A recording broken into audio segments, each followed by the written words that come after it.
Olá amigos, graça e paz, Evangelho de Mateus, capítulo de número 10. Estamos na nossa série sobre os apóstolos. Hoje é o 12º apóstolo, Judas. Quem nunca ouviu falar de Judas, né? Judas Iscariotes. Até o nosso 10º apóstolo, chamado Judas também, né? Judas Tadeu. Há quem diga que aqui o Evangelho chama ele de Lebeu, né? De Tadeu. Muitos dizem já para não confundirem, né? Ele é Judas também, mas para não confundir com Judas Iscariotes. Tamanhas manobras aqui. Mas foi também um dos 12 apóstolos de Jesus. Segundo os evangelhos canônicos, Judas foi o traidor que vendeu Jesus aos soldados romanos por 30 moedas de prata. Judas deu um beijo em Jesus para identificá-lo aos guardas que o procuravam. Por essa razão, seu nome e a expressão beijo de Judas passaram a ser relacionadas à traição. Judas Iscariotes nasceu em Queriote, na região da Judéia. Segundo o Novo Testamento, Judas foi o único dos apóstolos que não nasceu na Galileia. Filho de Simão, foi um dos primeiros a juntar-se a Jesus Cristo. Por ser o mais instruído, tornou-se o tesoureiro dos apóstolos e foi designado para cuidar do dinheiro do grupo. Judas Iscariotes é citado nos evangelhos como o discípulo que identificou a Jesus às autoridades romanas com um beijo na testa, acusando-o de ser o rei dos judeus, o Messias que incitava o povo e ameaçava o governo romano. Jesus foi preso no Monte das Oliveiras, levado aos sacerdotes e depois entregue ao governador romano Pôncio Pilatos e a Herodes filho. Depois de açoitado, lhe puseram uma coroa de espinho e Jesus foi entregue para a crucificação. Judas, ao ver Jesus condenado, se arrepende e se enforca no galho de uma figueira. O nome Iscariotes provavelmente surgiu da palavra latina sicarius, assassino, indicando que fazia parte do mais radical grupo judeu, os sicários, pois entre eles alguns eram terroristas. Também é possível que Iscariotes seja o indicativo do nome da sua família. Segundo o Evangelho de João, 6 dias antes da Páscoa, estando na casa de Lázaro, que havia ressuscitado dos mortos, Maria ungiu os pés de Jesus com perfume de nardo puro e muito caro. Judas Iscariotes, um dos discípulos, aquele que ia atrair Jesus, disse: "Por que esse perfume não foi vendido por 300 moedas de prata para dar aos pobres?" Judas disse isso porque se preocupava com os pobres, mas porque não se preocupava com os pobres, mas porque era um ladrão. Ele tomava conta da bolsa comum e roubava do que era depositado nela. No Evangelho segundo Marcos, em desfecho do conflito, morte e ressurreição, ele relata o momento em que Judas negocia a entrega do Messias, aquele que estava ameaçando o governo dos opressores romanos. Judas Iscariotes, um dos 12 discípulos, foi ter com o chefe dos sacerdotes para entregar Jesus. Eles ficaram muito contentes quando ouviram isso e prometeram dar dinheiro a Judas. Então Judas começou a procurar uma boa oportunidade para entregar Jesus. Está lá, registrado em Marcos, capítulo 14, 10, 11.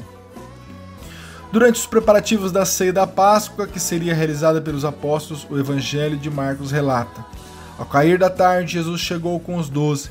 Enquanto estavam à mesa comendo, disse Jesus: "Eu garanto a vocês, um de vocês vai me trair. É alguém que come comigo." Os discípulos começaram a ficar tristes e um depois do outro perguntaram a Jesus: "Será que sou eu, Jesus?" Lhes disse: "É um dos 12.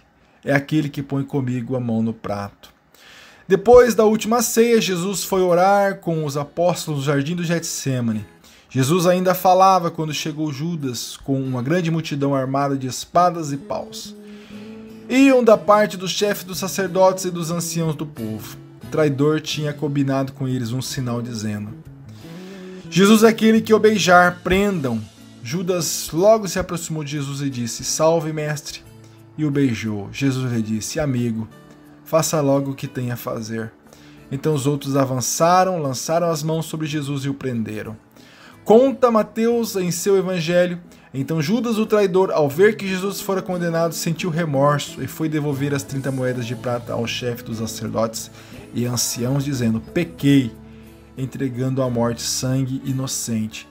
Em seguida, dominado pelo remorso, suicidou-se enforcando numa figueira. Também, segundo o Evangelho, os sacerdotes pegaram o dinheiro e compraram um terreno para servir de cemitério aos estrangeiros, sendo posteriormente chamado de Campo do Sangue. A partir da década de 1960, inúmeros manuscritos e documentos milenares começaram a ser divulgados. Entre eles, destaca-se uma versão diferente da história de Jesus e a suposta traição de Judas. O manuscrito encontrado em Nag Hammadi, no Egito, traz à luz uma nova versão sobre a trajetória de Jesus. O texto retrata Judas como um discípulo mais próximo de Jesus e o único que compreendeu a sua mensagem, que Judas não teria traído Jesus e sim atendido o seu pedido para denunciá-lo aos romanos, para que se consumasse a profecia.